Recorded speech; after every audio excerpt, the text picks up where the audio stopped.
Hello, everyone. It's that time for the JMOR Tech Talk Show, where we answer questions about technology, explain the way they should work, and why they don't sometimes. And now here's your host, John C. Morley. Hello, everyone. And hello, John. How are you today? I'm doing fine. It's definitely a pleasure to be able to be talking with you today and to have you to bring us such a wonderful show back into existence. And we dying to know so much more information on what you're going to be bringing to many of the great listeners out there every week. Well, sure, Marcus. So I want to educate people about technology. So the goal of the show is to talk about how technology is supposed to work, right? Whether you buy something smart for your home, like a smart dishwasher, smart washing machine, smart TV, or maybe you have an iPhone and maybe you're trying to pair it to your brand new car, or you're trying to get some app to work with something that you have. Yeah. And I know that can be frustrating for a lot of people. They want to pull their hair out, but really technology is simple. So what I do is I make it really easy for people. I talk about the way technology is supposed to work, and then I kind of help you understand how to fix it when it doesn't. And I'm also going to talk to you about tips and how you can stay safe with technology and just being smart about what you do. We'll also do some unboxings on the air, which I think will be really cool. And they're not just going to be about computers. We're talking about technology from a very wide scale. So technology is any type of device that has any type of computer in it, any type of hardware that can be firmware on a chip. So that's a lot of different things. And it may just be some electrical components, like a certain type of appliance. And we'll explore those. I'll give you my opinions on them. We'll do a review on them. And I think we're going to have a lot of fun. And you're going to get a lot of information. We're also going to allow you, the listeners, to send us information for the shows. We'll tell you how to do that later. And then what's going to be neat is we'll actually use your question on the air. And if we do, we'll give you a little prize. Oh, wow. You got me excited about that too, because definitely in these times, especially, we are finding ourselves relying on technology a lot more than normal in the COVID-19 era here. So with that being said, before we touch on, COVID-19 and how important technology might be for us and especially with the frustrations that come along with it, as you mentioned, tell us a little bit, just briefly, on your background, and how long you have been experienced in this particular department. Sure, Marcus. So I'm a serial entrepreneur. Now, some people say when you have that, it's kind of like a disease, but I think it's a positive thing. I own a few companies. I've owned the JMOR Connection, been the founder and CEO of the JMOR Connection for 29 years young. We're currently based in Franklin Lakes, New Jersey. We've been there for a while.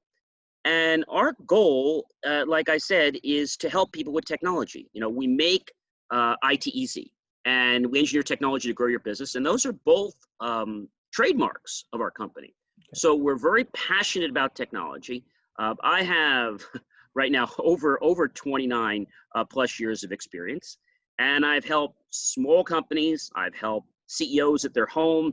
I'm even very fortunate today to actually work for 2 international banks that are clients of ours. Yeah. So if they trust us with their technology, and all the security they put you through and make sure you're safe and that you're going to be a good guy and all that, then I think you guys can feel safe to know that I'm a good guy to work with. I'm also the president of a local 501c3 and do a lot of philanthropy type of things. So I really believe it's about giving back, but it's about helping people, educating them, and to do that in a way that is respectful. Because I think no matter what people are at in their life, whether they're young, whether they're older, whether they understand technology, or whether they're a pro, or whether they're an expert, I think it's important to respect everybody at every level. My dad and some people in my life once told me, John, it's important that you respect everyone at every level, whether that's their race, religion, color, orientation. It's really important to have that respect for everybody. And I think that's one thing that I bring to the table, is that I feel it's a privilege to serve everyone and to help them with their technology. There's so many people out there that want to sell you something.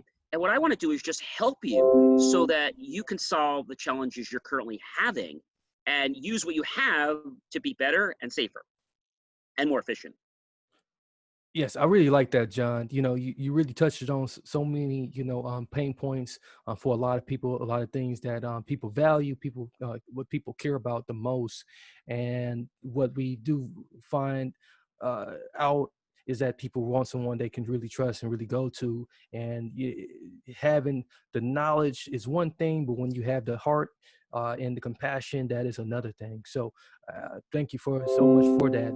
Now, with that being said, let's talk about the fact that people rely on technology so much, and how much of it, it plays a part in COVID-19, and maybe give us some some insight into how we should be utilizing technology in these times, and how it may be helpful for some of those who might be feeling, I don't know, bored, or maybe so yeah, let's start with the bored aspect of it, because like I think people are bored right now.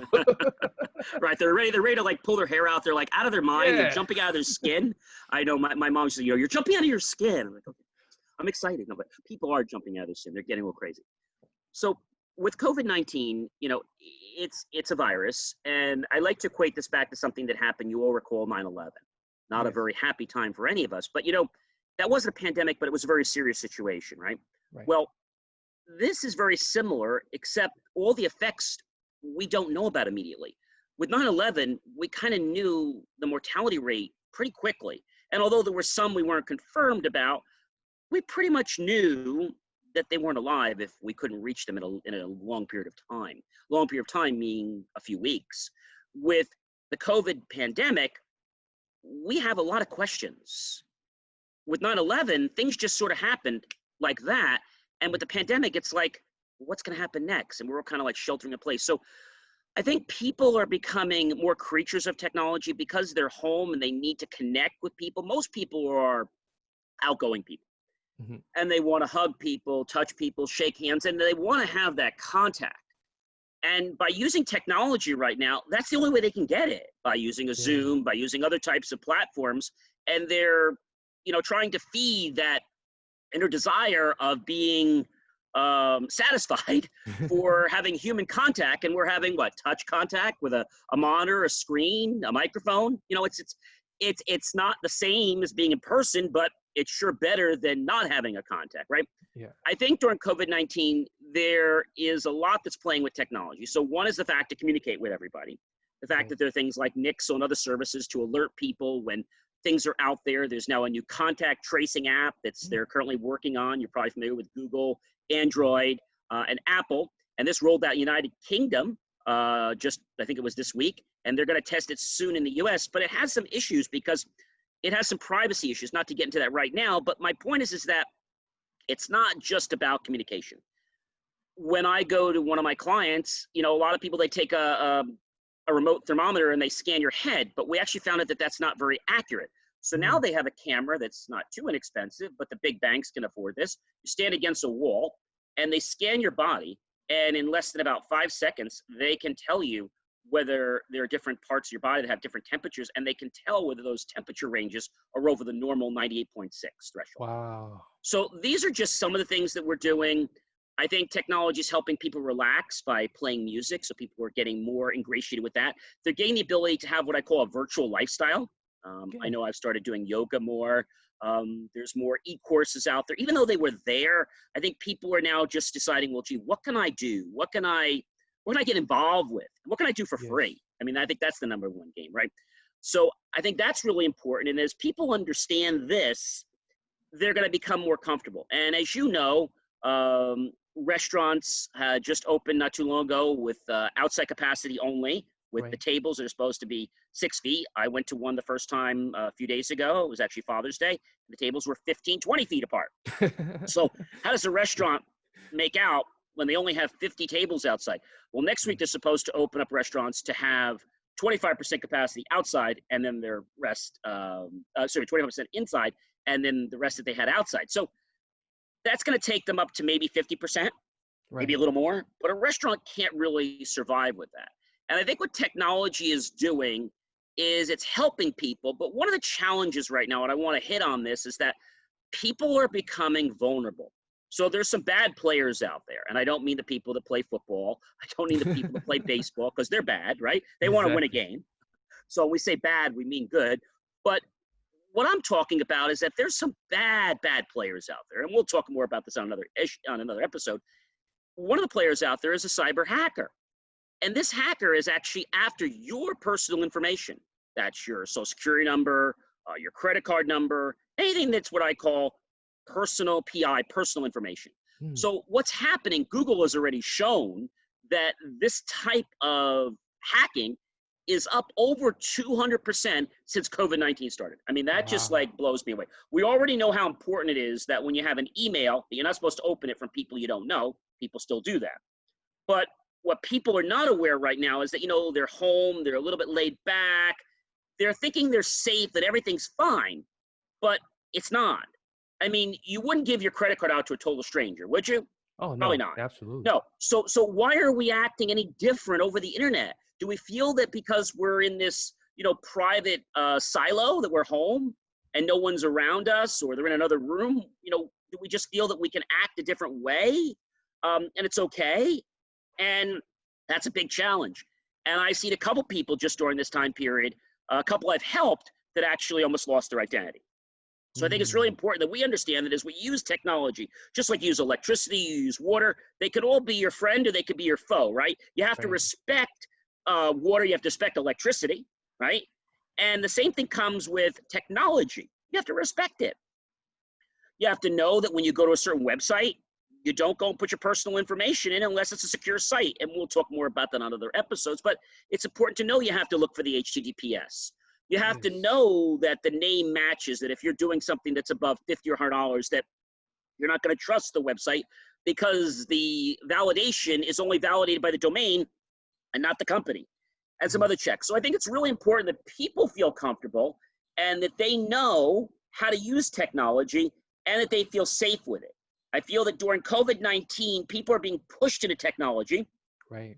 but it's kind of like, I want to equate this to, and I'm not sure if you've ever gone boating before. I've done sailing and competitive sailing for many, many years, and I've also been on motorboats and big boats. And the thing is that in order to take any kind of vehicle in the world, you have to have a license, right? Well, in Yes. order to drive a boat that has a motor on it, or a boat above a certain footage, there's a law now, or even these little jet skis, you have to take a water safety class.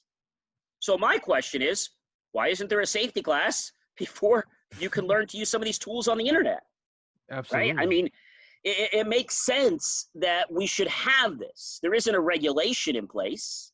And I think people right now out there are under the modus that, hey, I'm going to do what I can do. And as long as I don't get burnt, this doesn't faze me, because I don't do a lot of big stuff. It doesn't matter if you do a lot of big stuff. Right. But their kids might play games, and what do? They up their bandwidth at home. And I got news for you folks: by you upping your bandwidth at home, you actually increase the threat potential, because the rate at which things can come at you, the good stuff comes at you fast, and so does the bad stuff. And if you don't have something as simple as a good antivirus program, well, then you're up a creek. Sometimes you don't get the chance because there are ads on Google, Yahoo. I mean, they try to stop them. I mean, just today I was going to buy something, and not to mention what I'm buying, but I went to buy something. It was a small device, a kitchen thing, and the device was, let's just say, a couple $100. Well, I saw that on sale for $25. I went to the website to check it out, and I started checking little things out. I'm like, I don't feel comfortable with this site. It's secure, but the name doesn't point to the same place that's registered with the website. And then I Mm. Googled it, and I'm like, wait a minute, they're not even, they have a lot of Better Business Bureau bad ratings. So I think sometimes when something, let's just say the price was $300 and you bought it for $100, well, there's a problem with that. Okay. Right. If it's not used, but this wasn't used, I think what they were going to do is capture my personal information. I think they were going to sell it pennies on the dollar. I think that's exactly what they were going to do. So that's something we have to be cognizant of.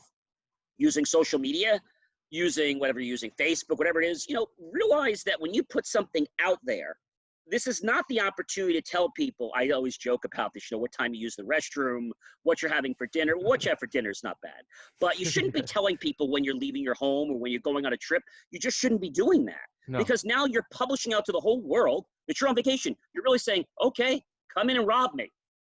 I'm not home. Just come in and rob me. And you know, most robbers won't come when you're home. They want to come when you're out because they don't want a confrontation. Exactly. That's most smart robbers. So my point is that technology is evolving, whether we're talking about virtual reality, whether we're talking about smart washing machines, and just going across the gamut, not really getting into it on this show, but we're going to cover lots of stuff. It's important to understand that when you have these great little things, something as simple as buying a router, don't use the settings that come out of the box. I mean, using a professional company to set up might seem overrated, but do you know how to set up a secure router? Do you know how to block certain things? Do you really know how to set yourself up so other people in a close proximity can't use it? And I know this sounds a little far-fetched, but if something like that could prevent people from getting on your internet connection and stealing your bandwidth, which probably think you don't pay much anyway, but you are. And the other thing is, in addition to that, what happens if somebody actually gets onto your network and sends an email, maybe a bad email out? Maybe they send a whole blast of emails. Guess what's going to happen? You're going to get shut down.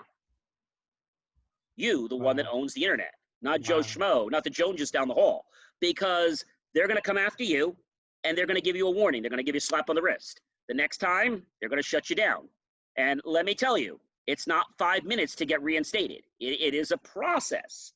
So I talked about respect, right? You have to respect technology. You have to respect the authorities that are in place.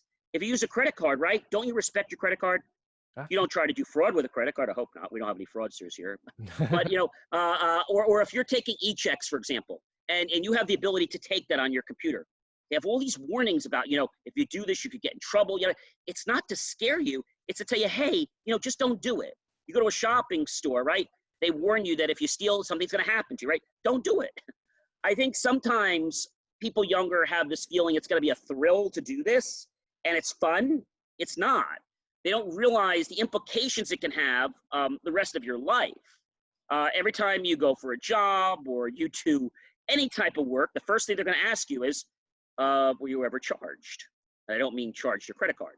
Did you ever get a police report? Yeah. And you might say, gee, John, you know, this is a little far-fetched. Well, let's face it right now.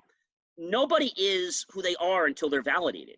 So even when you hire people, you have to make sure, right? I mean, even when we go to people's homes, you know, it takes a lot for people to understand. You can be in business for so many years. And I've said this before, you can spend years and years to build that great reputation, but in a fraction of a second, you can destroy it. It can all change. Yeah. It can all change, right? Yeah. It can be positive, it can be negative, but you don't get the tables to flip like that in a positive way very quickly. Right. Because everyone doesn't adopt positively in seconds. But they're willing to put a judgment against you if something's wrong. Now, why is that? I think it's our own defense mechanism. You know, we're blocking things. So when it comes to technology, Marcus, I think it's really important that people understand that you can't always go for the least expensive thing. Right. And that's not saying that you have to buy the most expensive thing either, but you have to weigh what you're buying and you have to weigh what you're doing. And if what you're doing is going to, let's say, extricate you or implicate you in a way that is going to expose you to more things, well, then maybe you shouldn't do that. Or maybe you should save up till you have that money. So I think that's what it's all about. And COVID-19, we're on our edge. We're trying to be out there. We go shopping. You know, we're kind of homebound pretty much. Right. Now we're starting to do a little bit more, but we're still wearing our masks. We're being respectful. I mean, home, I don't have a mask on. No one's here. You don't have a mask on, you know, but, you know, no one's around us. So it's like nice to be able to do that. But, you know, it's important to understand that this is being done for a reason. I had some workmen that I was near the other day, had my mask on, and they didn't have their mask on. I said to them, I said, did you forget something? And he says, yeah, my lunch. And I said, you sure? And it's like, so I made a comment to him. I said, hey, like, you know, I went like this, and he's like, I don't have anything on my face. I'm fine. I said, no, your mask. Yeah, I don't believe in that nonsense. So, and, you know, you don't want to get into a confrontation with somebody. Right. But I think the thing that you can do is that if somebody's not going to be respectful of you, even if in any kind of condition, whether it's business, whether it's technology, whether it's personal, what do? You don't cause an issue. You just leave the situation. I found that if something is not going right, don't argue about it. Just leave the situation. Just walk right off. you know, protect your assets. And I think right now in COVID, people are getting very scared because, you know, they use technology, they go to buy something, and they're just letting their head like go to a sieve. You know what I'm saying? They're not putting as much time into something because they're home, they're working from home, they're Hmm. laid back. This is one of the reasons I don't always like people to dress down, because I feel that sometimes when you dress down, not that it's a bad thing, it changes your mental outlook.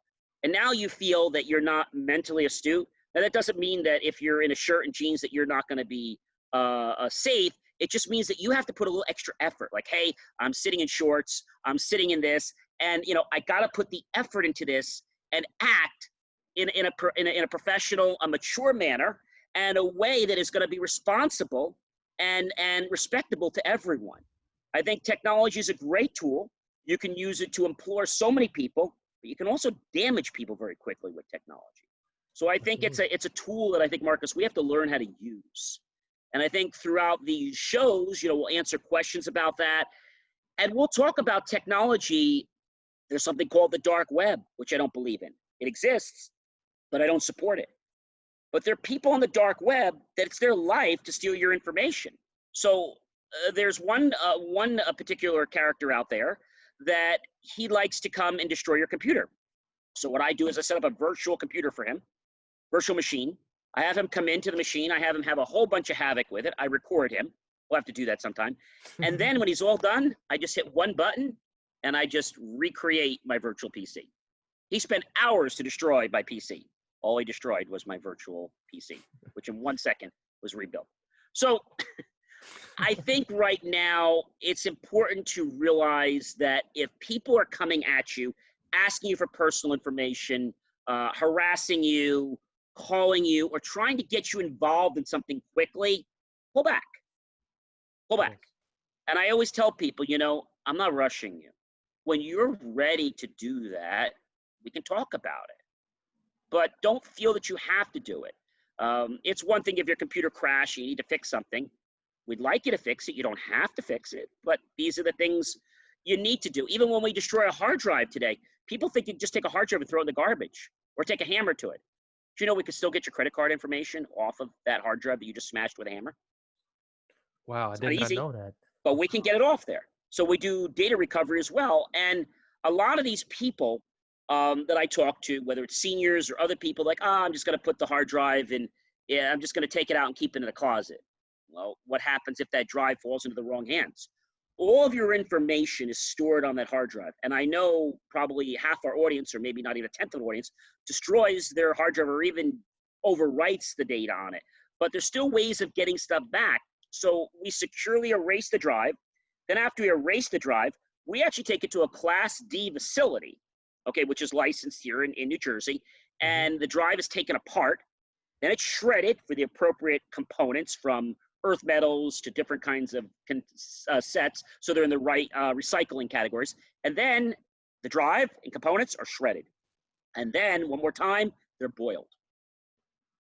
So tell me how your data is going to come back. Now you might say, gee, something as simple as a bank gives away a PC to you as an employee. What's the harm in that? Well, nothing. But now let's say you take that drive home. The drive is not erased. They didn't give you a brand new hard drive. They had one on there. And let's just say you get into it, and now suddenly you learn about a stock, or you learn about a Mm. legal case. Guess what you just did? You just implicated a multi-million-dollar company into a class action lawsuit. Wow. So technology is very important. And I think we just have to realize that if we respect technology, there is just so much we can do, Marcus. And as long as we realize that it is something we have to respect and use in the right manner, I think it can do so much for us. But it's when people try to use technology to leverage something. You might have heard of something called white hat and black hat. Well, Yes. white hat is the let's say the techniques and the procedures to get your website to the top legally. Let's make it short. Black hat means that you're going to do things illegally, underhanded. A lot of companies that do SEO are not at the top. Do you know why? Because the people that are getting to the top are not to the top for the real reasons. They're to the top because they're doing black hat SEO. Mm. And eventually they're going to be found out. And eventually they're going to be knocked. But Google doesn't find these people every day. Right. So, you want to do something right, because if you do something wrong, the costs of that are going to be so exponential. The example I give to you on this is that I always believe in paying for all software that I buy, whether for myself, business, or for a client.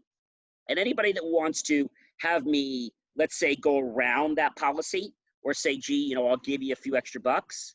I thank them for their time, and I say, I don't think we can work together anymore.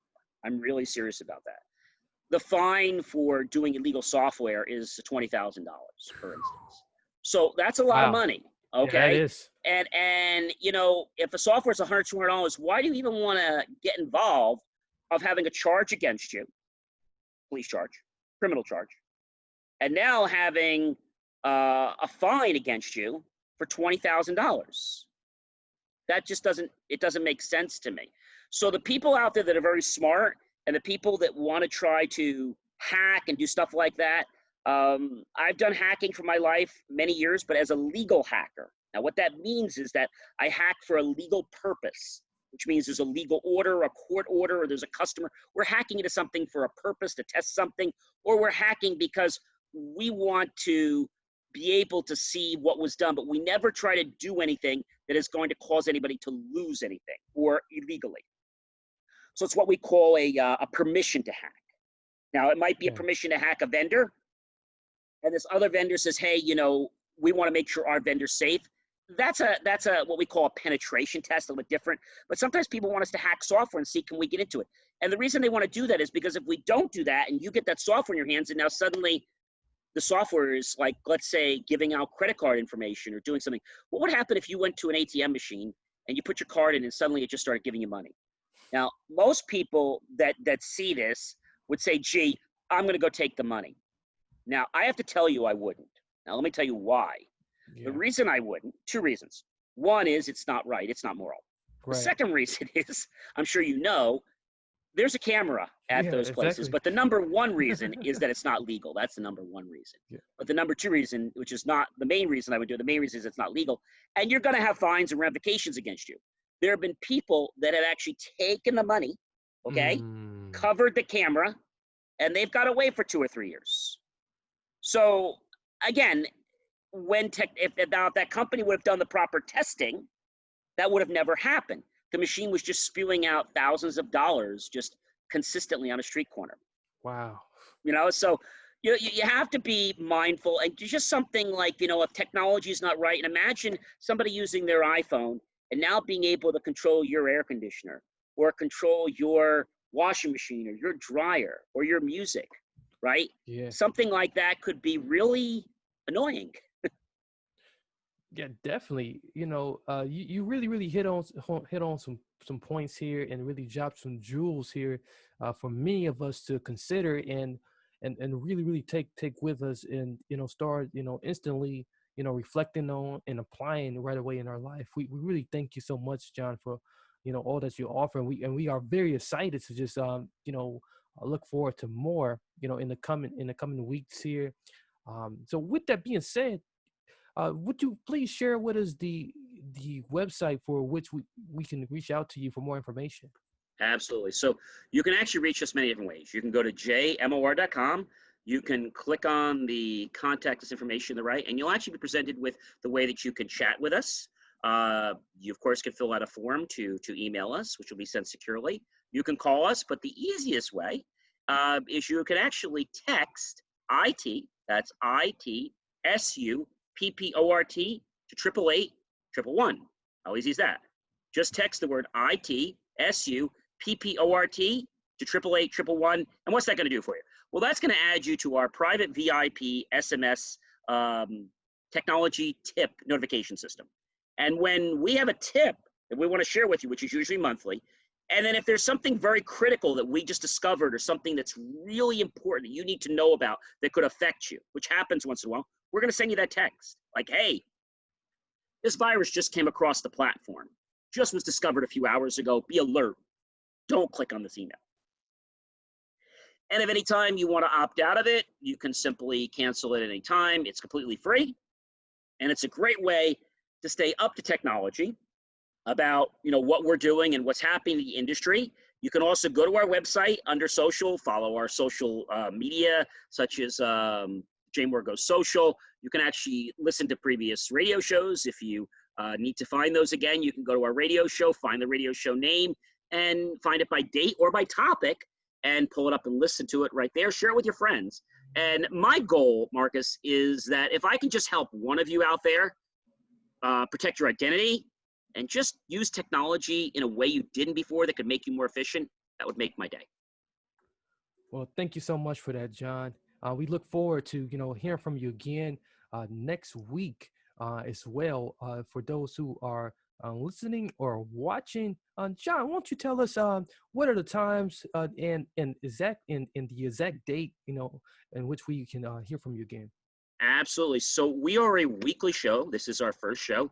Our next time will be on July 3rd, and we air at 5 p.m. Eastern time, but you can catch us live. So just to give you a rundown, that's actually going to be, we are in May right now. Excuse me, we are in June right now. Well, we're in June, July. It'll be July 3rd, July 10th, 17th, 24th, and 31st. So it's every Friday at 5 p.m. And I guarantee you that the amount of minutes you spend with us are definitely going to make your day much more productive. But definitely go to our site and let us know what you want to see on another show.